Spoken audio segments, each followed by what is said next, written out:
Hello everyone, welcome to my channel Psychologist Priya Bhargav. Today we are going to start Unit 4 of Block 2 MPCE 032, that is MAPC second year students who have opted for Organizational Psychology. This video is for you guys.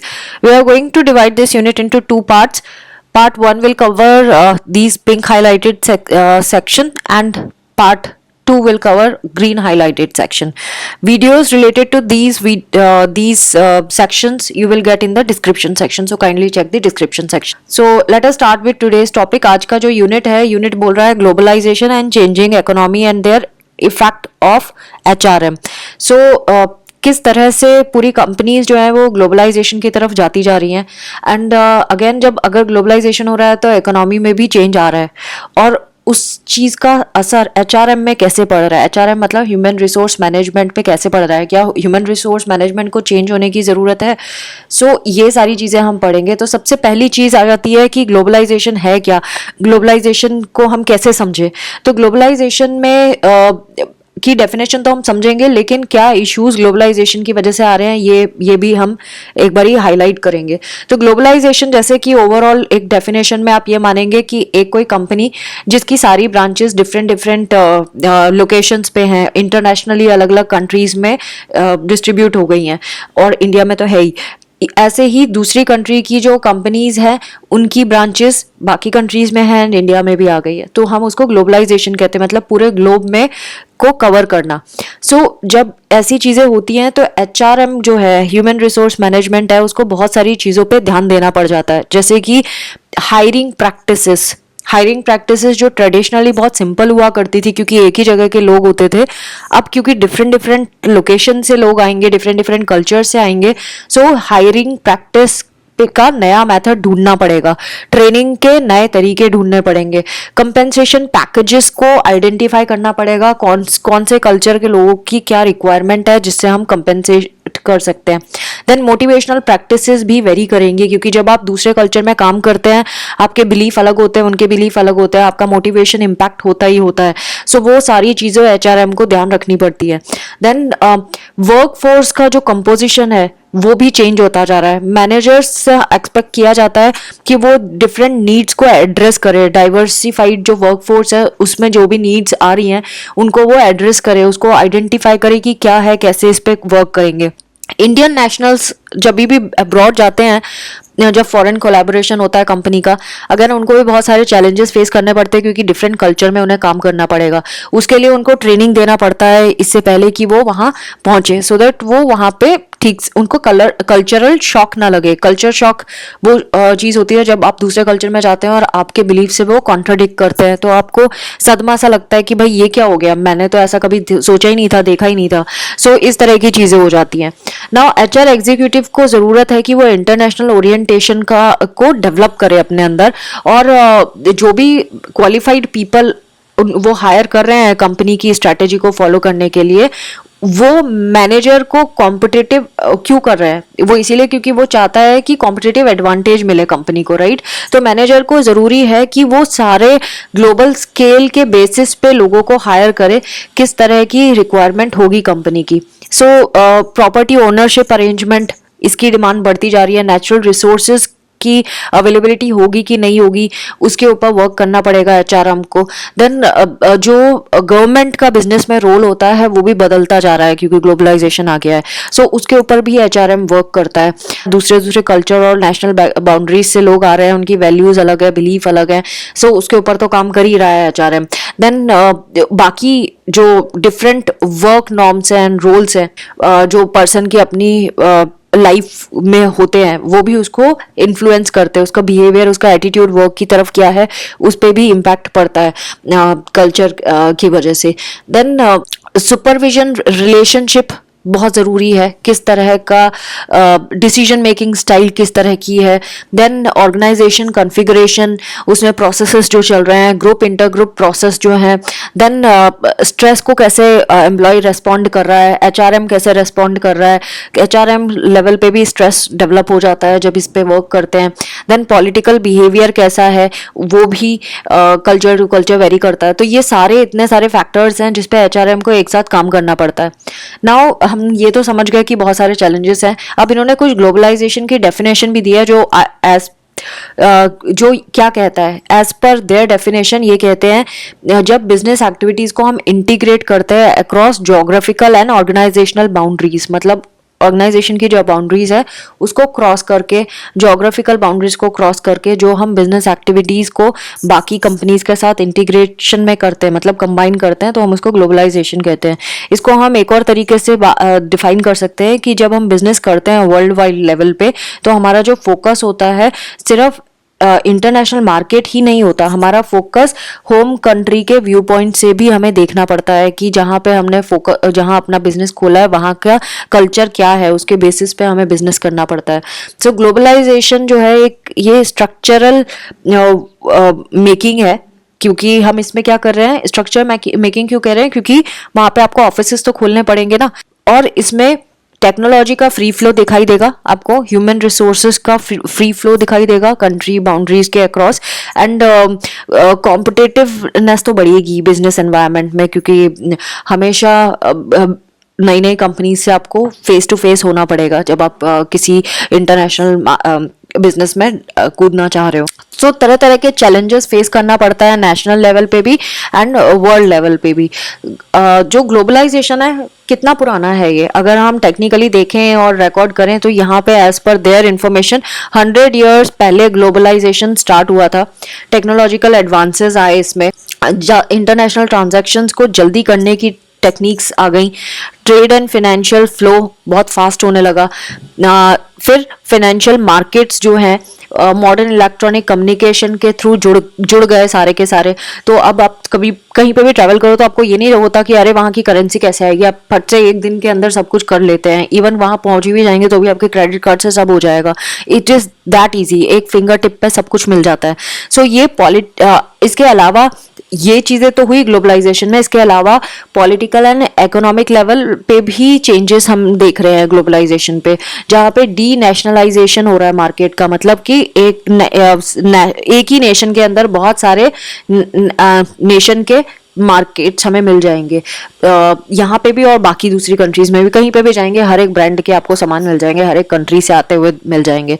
तो political and legal system के बारे में बात करें, जैसे कि वो भी इम्पैक्ट करता है, मतलब हर एक ऑर्गेनाइजेशन जो ग्लोबल जाना चाहता है उसको ये सारी चीजें पता होना चाहिए, लीगल सिस्टम के बारे में, पॉलिटिकल सिस्टम के बारे में, ट्रांजैक्शन किस तरह से करेंगे, ये सारी चीजें। सो नेशनल बॉर्डर्स के अक्रॉस मार्केट चलता जा रहा है, और बहुत ह्यूमन इकोनॉमिक एक्टिविटीज में इम्पैक्ट पड़ रहा है इस चीज का, और जितने भी ये फाइनेंशियल मार्केट्स हैं, वर्ल्ड ट्रेड्स हैं, ये सारे इंटीग्रेटेड होते जा रहे हैं। मतलब अब देखो ये इंडिया इंटरनेशनल ट्रेड फेयर जो लगा है वो किस बेसिस पे लगा है, ग्लोबलाइजेशन की वजह से तो लगा है, दूसरी कंट्री के लोग आ रहे हैं यहाँ पे, अपने अपने सामान दिखा रहे हैं, ट्रांजैक्शन कितना ईजी, आप वहाँ का सामान फट से ले सकते हो, यहाँ पे उनकी कंट्री में आप दिखाओगे अपना सामान जाके तो वहाँ के लोग परचेज करेंगे। तो इस तरह से ये फाइनेंशियल मार्केट पे तो इम्पैक्ट कर रहा है, ट्रेड पे भी इम्पैक्ट करता है।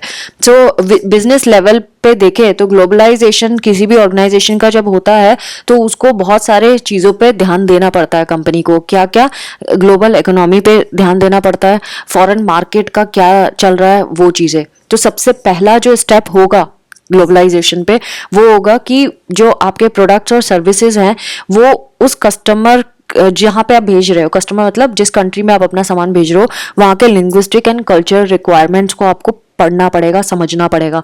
आपने ऐसी चीज़ भेज दी जहाँ उनके कल्चर में अलाउड ही नहीं है, फिर आपका मार्केट तो गया ना। सो इसीलिए आपको वहाँ के कल्चर एंड लिंग्विस्टिक रिक्वायरमेंट्स के बारे में आपको पता करना पड़ेगा, सबसे पहला स्टेप। सेकेंड, जो भी इंटरनेट रिवॉल्यूशन हुआ है उसका एडवांटेज आपको लेना पड़ेगा, अपनी वर्चुअल प्रेजेंस शो करना पड़ेगा, इंटरनेशनल मार्केट प्लेसेस में मल्टीलिंगुअल जो कॉरपोरेट वेबिनार्स हो रहे हैं वो आप करा सकते हैं। ई बिजनेस के बारे में आप बता सकते हैं कि ई बिजनेस कर सकते हैं, अपनी वेबसाइट खोल लें एंड वहाँ पे अपना डिस्प्ले करें सामान का एंड वो इंटरनेशनली उसको सर्कुलेट करा दें। तो इस तरह से हो सकता है।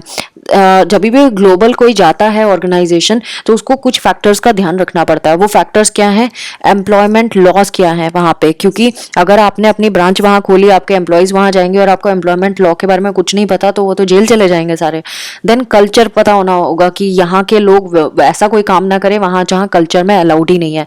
देन टर्मिनोलॉजीज, आप कौन से टर्मिनोलॉजीज यूज करनी है वहाँ पे किस चीज़ के लिए वो पता होना चाहिए। Then corporate social responsibility, corporate social responsibility मतलब हर एक जो कंपनी होती है उसकी एक सोशल रिस्पॉन्सिबिलिटी होती है कि वो सोसाइटी को कितना बेनिफिट दे रही है अपने वर्क से, अपने ट्रेड से। सो वो पता होना बहुत ज़रूरी है कि आप कॉर्पोरेट उधर जाके पोल्यूशन नहीं कर सकता। अगर उन्होंने एक फैक्ट्री खोली और वहाँ पे पूरा गंद उस तरीके से नहीं डाला जो लॉ के अकॉर्डिंगली एलिजिबल है, तो ऑटोमेटिकली ये प्रॉब्लम क्रिएट कर देगा उस कंट्री के लोगों को। तो वो सोशल रिस्पॉन्सिबिलिटी पे आ जाता है। एंड देन किस तरह से सारी चीज़ें अरेंज हो रही हैं जो सोसाइटी पे कहीं ना कहीं इम्पैक्ट करती हैं, उस पर ऑर्गेनाइजेशन को वर्क करना पड़ेगा। देन ग्लोबलाइजेशन 4 मेजर एस्पेक्ट्स पे भी डिपेंड करता है। Trade, capital movements, movement of people and spread of knowledge, इस पे भी डिपेंड करता है। क्या ट्रेड मतलब कि आप किस चीज़ का व्यापार कर रहे हैं, अगेन कैपिटल मूवमेंट, पैसे का मूवमेंट कैसे होगा, देन मूवमेंट ऑफ पीपल, लोगों को आप कैसे इधर उधर भेजोगे, एंड देन नॉलेज कैसे स्प्रेड करो। ड्राइविंग फैक्टर्स ऑफ ग्लोबलाइजेशन मतलब क्या क्या 4 ग्रुप्स में इन्होंने डिवाइड किया है ये ड्राइविंग फैक्टर्स को। सो फर्स्ट है मार्केट ड्राइवर्स। मार्केट को कौन ड्राइव कर रहा है? Convergence of per capita income, कि पर कैपिटा इनकम पे इम्पैक्ट पड़ेगा जब भी आप ग्लोबलाइजेशन की तरफ जाओगे। कन्वर्जेंस ऑफ लाइफस्टाइल, लाइफस्टाइल का भी इम्पैक्ट पड़ेगा।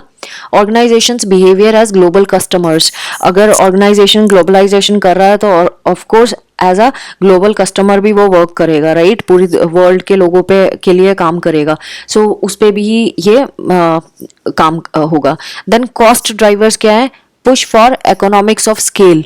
सेकेंड है एडवांसेस इन ट्रांसपोर्टेशन। थर्ड है emergence of newly industrialised countries with productive capability and low labour costs. ये सारी चीज़ें कॉस्ट ड्राइवर्स पे आ जाएंगी, मतलब कितना खर्चा आपको करना पड़ रहा है। ट्रांसपोर्टेशन जितना एडवांस होगा उतना कम खर्चा, जितना ओल्ड लेवल का होगा उतना ज़्यादा खर्चा।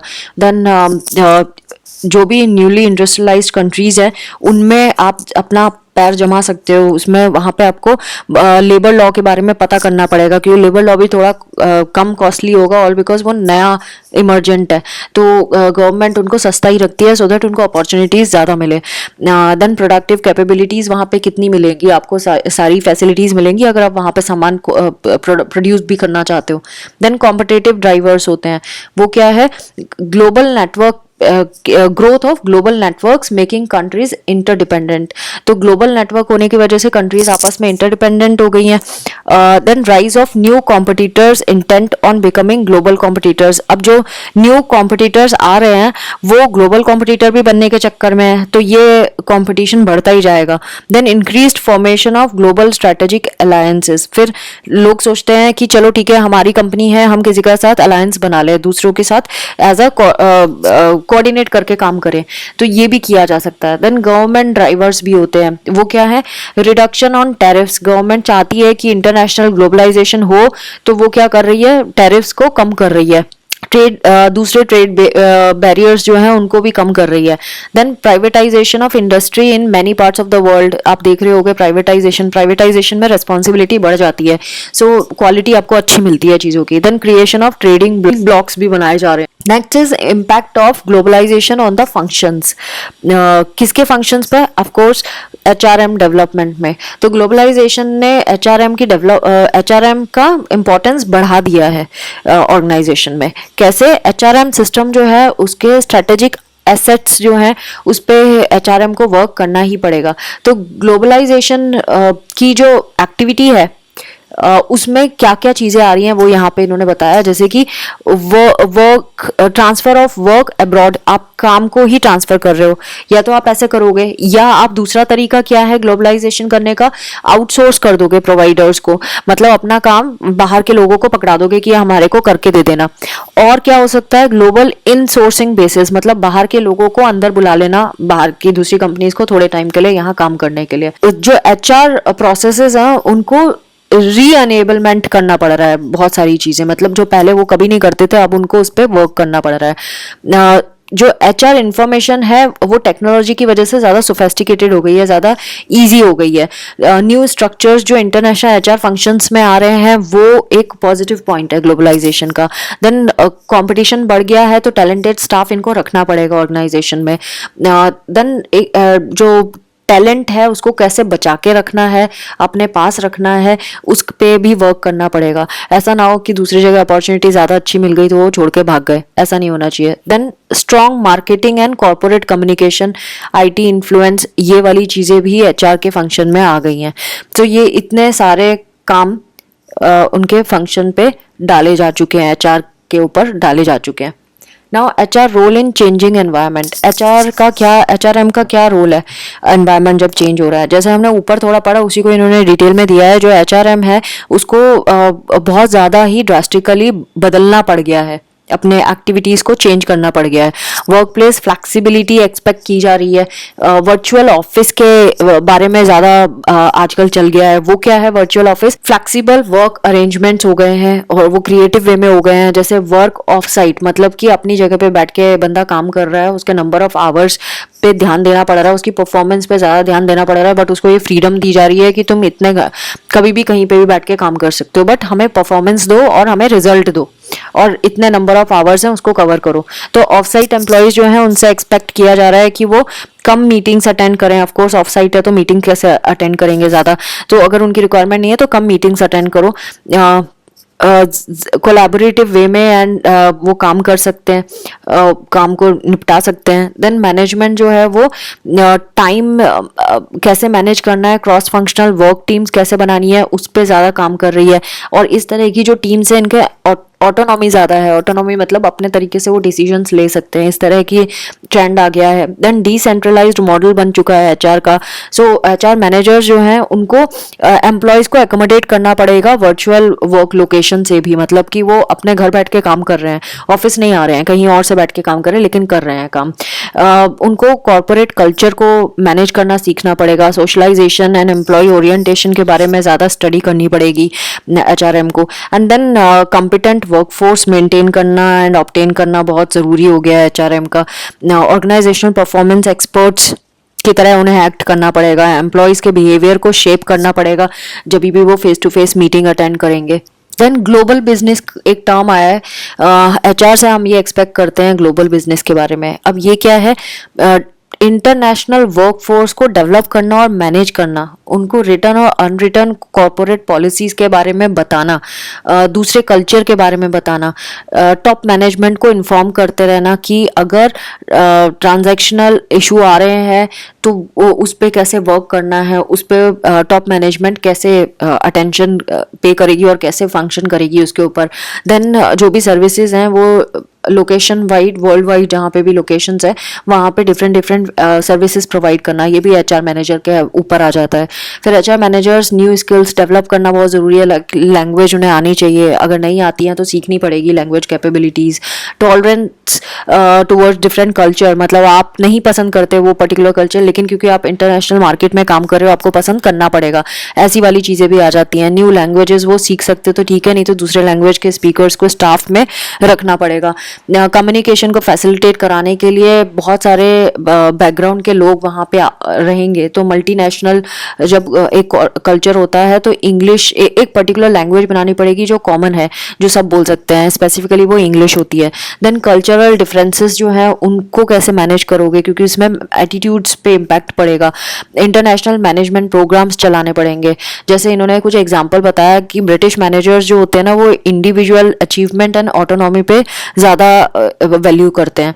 फ्रेंच मैनेजर्स जो होते हैं वो कॉम्पिटेंट सुपरविजन, फ्रिंज बेनिफिट्स पे ज़्यादा करते हैं और ये सिक्योरिटी एंड कंफर्टेबल कंडीशंस के बारे में जानना चाहते हैं।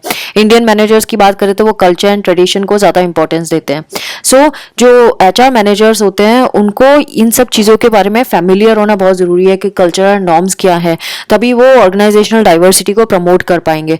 देन डाइवर्स वर्कफोर्स अगर हमारे पास होती है तो उनको अट्रैक्ट करना कंपनी की तरफ, एंड देन जो क्लाइंट बेस है उनको अपनी तरफ अट्रैक्ट करना बहुत आसान काम तो नहीं है, लेकिन अगर डाइवर्स वर्कफोर्स है तो वो ज़रूर क्लाइंट्स को, डिफरेंट बैकग्राउंड के क्लाइंट्स को अट्रैक्ट कर सकते हैं और वो रिटेन भी रहेंगे क्योंकि उनको समझ में आएगा कि इस ऑर्गेनाइजेशन के एम्प्लॉयज़ जो हैं वो हमें समझते हैं, हमें अटेंशन पे करते हैं।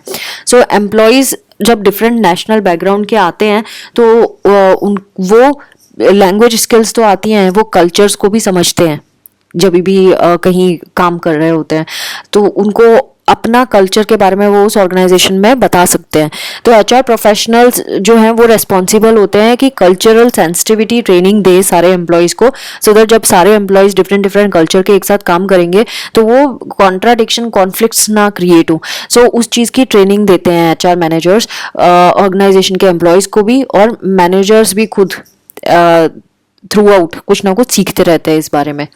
Now competence of HR managers, competencies कौन कौन सी होनी चाहिए एचआर मैनेजर में, वो यहाँ पे इन्होंने लिस्ट डाउन किया है, जैसे flexibility, team work, communication, decisiveness, leadership, strategic planning, network building, client service orientation, organizational awareness, self confidence, sharing of expertise, global and culture understanding, multiple language competencies, ये सारी चीज़ें उसमें होनी चाहिए एचआर प्रोफेशनल में। इसके अलावा क्या क्या होना चाहिए वो इन्होंने यहाँ पे पैराग्राफ में भी दिया है, जैसे कि numerical and data compilation skills होनी चाहिए उसमें, रिजल्ट को किस तरह से डिक्लेयर करना है ये भी उसको पता होना चाहिए। देन फैमिलियर होना चाहिए कि किस तरह से एम्प्लॉय सर्वे किया जाता है, एंड देन एक्यूरेट डाटा को कैसे कंपाइल करेंगे एंड रिग्रेशन एनालिसिस करेंगे, ये सारी चीज़ें एचआर प्रोफेशनल को पता होना चाहिए। फिर यहाँ पे इन्होंने और भी चीज़ें बताई हैं कि एचआर प्रोफेशनल्स जो होते हैं ना अराउंड द वर्ल्ड, उनको ज़्यादा एफिशिएंट होने के लिए, ज़्यादा इफेक्टिव एंड ज़्यादा कॉम्पिटिटिव होने के लिए एक तरह से फोर्स किया जा रहा है, उन पे ज़्यादा प्रेशर है